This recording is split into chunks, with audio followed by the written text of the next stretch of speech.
article I'm about to discuss, please understand that I'm not taking any sides in what's going on overseas, in any kind of conflict of any kind. If you know thine history, you'd understand in the United States that less than 100 years ago, most people in this country loathed the ideal of war and thought we should be like Sweden and take a neutral path and stay out of stuff. Must say there's a part of me that likes that approach to it, but I'm not here to tell you how to feel, to be pacifist, anti-war, pro-war, whose side you want to be on. I'm going to discuss this article with you right now, okay? What I take from this article is going to be a whole different thing than you all take, probably. I'm going to go somewhere with this and it's going to be off the wall, and I need you to kind of follow me, okay? This young lady sits and claims that because she took a certain side in that conflict, that I think she was locked out of her dorm room or not able to go on campus. I read it twice, but I didn't catch all the details. Come to find out that she stems as a third generation, probably, of wealthy Filipinos well known in the Philippines. I know y'all are thinking, what does this have to do with anything? Just follow me again, right? Riddle me one, Batman. How do you say that you're homeless when you come from one of the wealthiest families in your own country? Unless we're measuring wealth in a different way. You can look this person up if you like. I don't care. You tell the press one thing. Oh, they're making me homeless because I'm a professional protester or whatever. I'm just paraphrasing. That's not exactly what she said, okay? And assuming she identifies as she, so don't come at me with that. Only to find out that she's probably wealthier than the average person who's out there, and her privilege is going to take her in directions that most protesters can't go. So if this young woman really is from the Philippines and comes from a family of wealth in the Philippines, why does this matter to us in the United States? Outside of the current conflicts going on, and let me answer this question, outside of the current conflicts, okay, there's been a thing in the last decade in this country where our entire school system has, entire higher education system past K through 12, has been a breeding ground for whining privileges. Now, there are people who go to college who are not full-time college students that really do have to hustle and get jobs to pay and just to survive, eating off ramen noodles, eating grilled cheese sandwiches. This still exists for a lot of college students. So don't let me make you feel bad. And I'm not gaslighting all of you, okay? I was a college student myself. The first year after I got my master's, I believe I suffered in some senses because my savings account went to boo-boo. So we all got our complaints. But there's one thing that we all know is going on.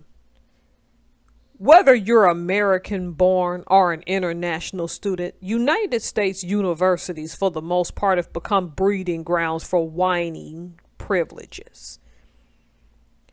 People pouting and throwing fits about the fact that they think either people should like them or people don't give them what they want when they think they want it. And where this privilege stems from is the fact that you feel like since you're paying money to that university to go, or you got a scholarship to go, however, you're paying for it. that you have the privilege and the right to impose your first world problems on everybody else surrounding you. Now, when I bring this up, I'm referring to the pathetic way in which people's protests are so bad, they're protesting by walking out on their graduations for degrees that they earned. You have a right to do that, but my thing is, as expensive as that was, why would you do that? Did you really think doing that was going to force the whole audience to agree with your standpoint? If you had sat there and turned away from the person giving the commencement speech and turned away in protest, that'd been a lot better, because you still would have gotten your diplomas. Because there was an instance, I think, at Harvard University where 13 students, because they walked out, will not get their diplomas. I'm indifferent to it. They'll get them or they won't get them. Doesn't matter to me. Now, that sounds mean. I'm just saying. What's really cowardly is the instances in which people are disturbing college campus graduations because they feel like, because things didn't work the way they wanted them to work, everybody else should suffer. I find it hard to believe it's just about these protests. I think ego is involved. This whining privilege we got in the West, particularly in the United States, because I really just want to address my nation, because it's not like other nations don't see this with the U.S. Let me reemphasize, I served this country for 8 years in the Navy. I love this country. I feel blessed to have been born here.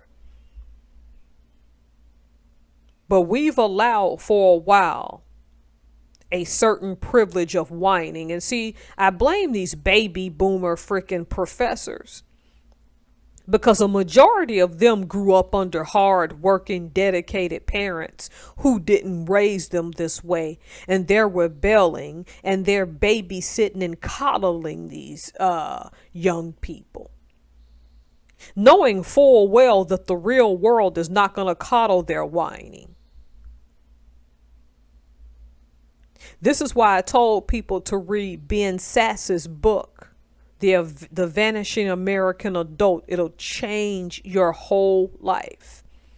Where there was a young lady in there who would leave her job when she felt like it at some institution that Ben Sass worked at. You'll go read the book. I'm not going to tell you everything. They gave her a second chance, and her attitude was she needed to leave early, something to the effect of, and I'm going to paraphrase, well, I mean, you can't expect me to be late for Pilates. You have a full schedule of work and you'd rather go to Pilates than earn a paycheck and earn a living. Like, Pilates classes don't exist after work. You got to be kidding me, right? It in the way it was written in that book, it seemed like she whined as if it was a privilege because by virtue of being in the West, and come on, being in the West plays a role in this. She had a right to throw a tantrum about that.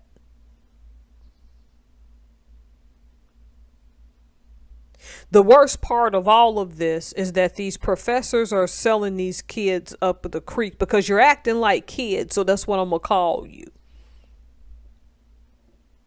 You are grown adults throwing childlike temper tantrums. The privilege of what a college should give you. And it all started a couple of years ago when they had those cry closets. When life gets bad, just go and hug you a unicorn and a teddy bear. You think you can do that in the corporate world? You think you can do that on a forklift in a warehouse until those jobs get automated? You think as a future lawyer you can do that in a law office and think you're going to make partner that way? I don't think so. Assuming you take a first responder job, do you think that you can do that as a firefighter when you got to run in a house and go get children who are screaming? I know I can't be the only one that see this. The United States will gain her strength back when we start to squash some of this privilege of whining. And in order for that to start to happen and build itself, We have to start with the whiny adults on campuses that act like petulant brats.